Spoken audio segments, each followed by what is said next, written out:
नमस्कार पुन्हा एकदा आपल्या यूट्यूब चॅनलवरती म्हणजेच नाता संगीत कलेशी आणि कोकणाशी आज मला वाटतं 2 आठवड्यांनी मी पुन्हा गावी आलेलो आहे आणि जवळजवळ आमचा जो चौथरा आहे तो म्हणजे पूर्ण चौथऱ्याचा जो पूर्ण भाग आहे तो भरणी टाकायची आहे आणि त्याच्यामध्ये चौथऱ्याचे जे दगड आहेत ते लावले गेलेले आहेत। जुन्या घराची आठवण ही आता पूर्णपणे तिथे आता काहीच नाही आहे, जुनं घर असं म्हणजे। आणि नवीन घराचं म्हणजे म्हटल्यावरती आता त्याचा पाया चालू झालेला आहे आम्हाला आणि यामध्ये भरपूर जणांची मेहनत आहे। तर ती मी तुम्हाला दाखवेन आणि एक एक करून असे व्हिडिओ तुम्हाला। हा आजचा भाग 2 आहे आणि गावी आल्यावर एक प्रसन्न वातावरण जे असतं ना, ते शांततेचं वातावरण जे बोलतात त्याला, ते इथे अनुभवायला मिळतं आहे आपल्याला आणि मन प्रसन्न होतं एवढंच सांगेन। आणि या पुढचे जे जो पूर्ण पाया जो कसा केलेला आहे तो मी तुम्हाला दाखवतो। चला तर मग हा आमच्या बावडीकडून म्हणजे आमची विहीर जे आहे तिथून वरती येतो आहे। हे आमचं जुना गोठा आहे, हा आमचा आबूनाना तिकडची साफसफाई करतो आता त्यांच्या इकडची थोडीशी, कारण दगड आता जरा कमी झालेत, फूट जी लागते ती फूट कमी असल्यामुळे। आणि ते सारवण अजून चालूच आहे, आमच्या काकीने सारवण काय सोडलेलं नाही, शेणाचं जे सारवण करतात ते करते। जे हे गावी आल्याशिवाय हे अनुभव तुम्हाला भेटणार नाही। हा पूर्ण चौथरा आहे, ही पूर्ण जी घराची आखणी आहे ती आहे आणि हा पूर्ण तयार झालेला आहे चौथरा। बघायला गेलात तर ते सारवण करते काकी, होय होय। आणि अशा प्रकारे हा पूर्ण चौथरा आहे। अजून आतमधली जी प्लॅनिंग आहे ती बाकी आहे, पण सध्या ही फूट वगैरे टाकून भर पूर्ण करणार याची आणि भर पूर्ण झाल्यानंतर आखणी करून मग जे काय आतमधले गाळे जे पाडायचे आहेत म्हणजे ज्या खोल्या असतील आपल्या त्या पूर्ण करता येणार आहेत। अशा प्रकारे आहे। संध्याकाळी थोडी जास्त गंमत असेल, कारण सगळं घरातील सगळी मंडळी आमची त्यांचा हातभार लावायला येतात तिथे। अतिशय मजा असते एक, म्हणजे आपलंच घर बनवताना जी काय एक आनंद जो असतो ना तो काय औरच असतो। चला तर मग मी संध्याकाळी मी तुम्हाला दाखवेन पुन्हा एकदा। आणि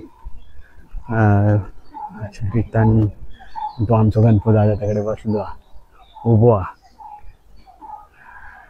तो पहिल्या जेव्हापासून सुरुवात झाली तेव्हापासून आमच्या या मेहनती की येता त्याच्यामुळे काय चालूच आहे। आणि हा घराची जी रूम जे होणार आहेत ना ते भरपूर आवाज म्हणजे मोठे होणार आहेत आता, म्हणजे वाटतात तेवढे लहान होणार नाही आहेत।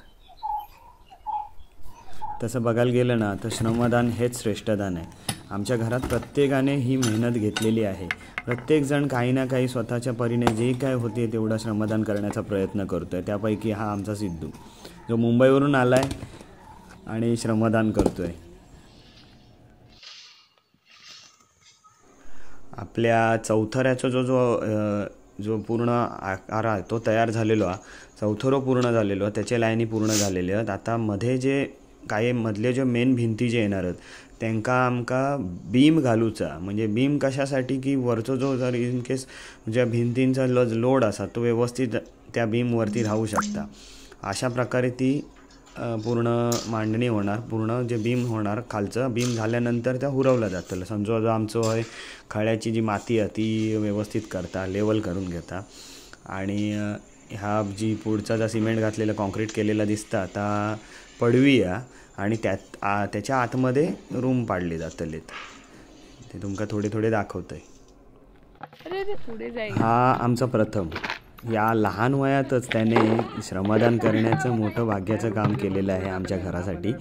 आपलं घर बांधतेवेळी एक आठवण म्हणून ही राहणारच आहे त्याच्यासाठी। आणि तो गावचं जे जगणं आहे ते जगतो आहे, त्या गोष्टी तो अनुभव घेतो आहे, प्रत्येक गोष्ट तो मातीतली अनुभव घेतो आहे, हे त्याचं भाग्यच म्हणावं लागेल। घराच्या चौथऱ्यानंतर जे बीमचं काम आहे, म्हणजे रनिंग बीम टाकलेलं आहे, त्याचं काम आता हे इथे चालू आहे आणि हे ओतण्याचं काम चालू आहे. रनिंग बीम पूर्णपणे झाल्यानंतर याच्यावरती आपल्या ज्या दगडाच्या लाईनी येतील त्या घराच्या चालू होतील पुढे. हे पूर्णपणे ओतीव बीम तुम्ही बघू शकताय. बीमाचं काम पूर्ण झाल्यानंतर बीमाची जी लाकडं असतात, बाजूचे पट्टे जे असतात ते ओपन करून झालेले आहेत. विक्रम आणि ओमकार आता ते हुरवचं काम चालू आहे. आता विक्रम आपलं संध्याकाळ झाली आहे, बाकीची माणसं गेली आहेत घरात. या हुरवचं काम चालू आहे. आता तुमका दाखवतो आहे. व्यवस्थितपणे मंदार पाणी घालता ह्या बीमावरती, कारण ह्या बीम जास्त तर कॉन्क्रीटचा असता, सिमेंटचा असता, त्याच्यामुळे पाणी हा त्याला लागतलंच.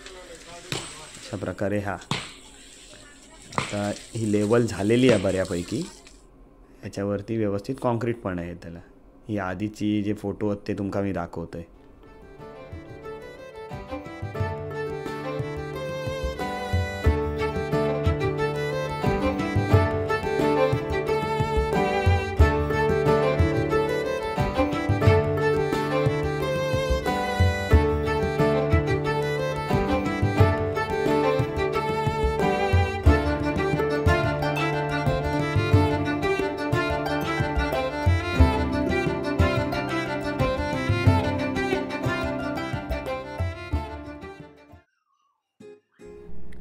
आपल्या घराच्या ज्या भिंती आहेत त्या आता उभारण्यास सुरुवात झालेली आहेत. 4 लाईनी पडलेल्या आहेत आणि आता मी तुमचा इथेच निरोप घेतो आहे, कारण याच्या पुढचे जे व्हिडिओ येतील त्यामध्ये तुम्हाला भाग 3मध्ये तुम्हाला सर्व दाखवण्याचा मी प्रयत्न करीन.